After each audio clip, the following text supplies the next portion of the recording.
C'est l'heure d'une première chronique de livre. Un indice, allez, il a mis 7 ans à écrire sa trilogie. Alors? Non, non, non, non, non. J'entends Christian avec Loma, mais non, loupé. Oh, allez, après, ça va être trop facile, hein. Bon, allez, ça va. Il a publié ses premiers ouvrages sous pseudo.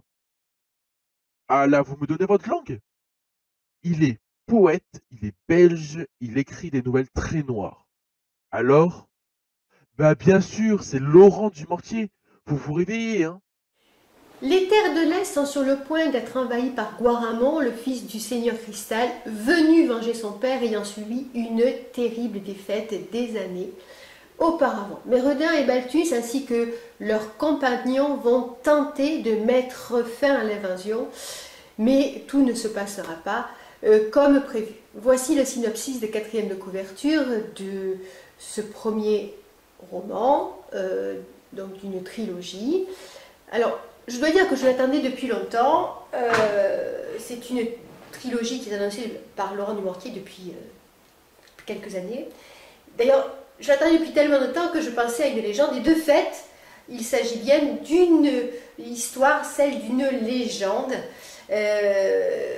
Et donc, ce premier volet est bien enlevé. Il est partagé entre magie, vengeance et peuples étranges.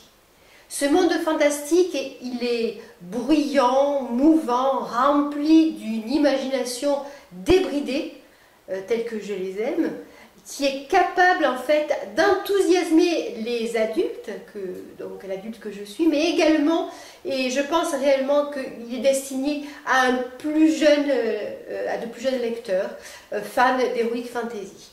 Alors pourquoi me direz-vous?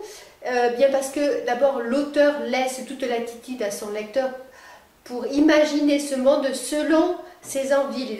Les descriptions sont succinctes, les batailles sont sans violence, il n'y a pas de sang, le pays est certes magique, il est presque animal et le héros principal est jeune, atypique et attachant. Alors comme d'habitude, Laurent Dumortier bannit les longueurs.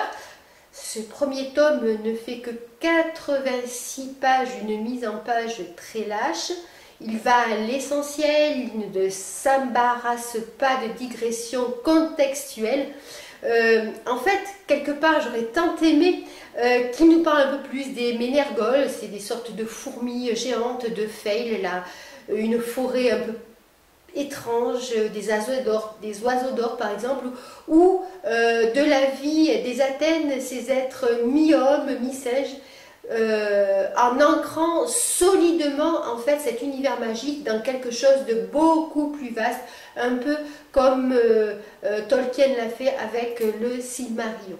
Mais là, en fait, Laurent joue sur un autre registre, il nous propose un cadre propice à propulser notre imaginaire vers autre chose. Il nous propose une trame. Eh bien, je pense que c'est sa façon à lui de nous tenir en haleine et je dois avouer que ça fonctionne particulièrement parce que, bien, écoutez, j'ai très envie de lire le deuxième tome, de savoir de savoir quoi en fait. Ben, je vous propose en fait de le lire pour le savoir. Je ne vous en dirai pas plus. Voilà, en tout cas, c'est un court roman attachant, bon, plus destiné à un jeune public, mais qui a vraiment enthousiasmé l'adulte que je suis, fan d'Heroic Fantasy.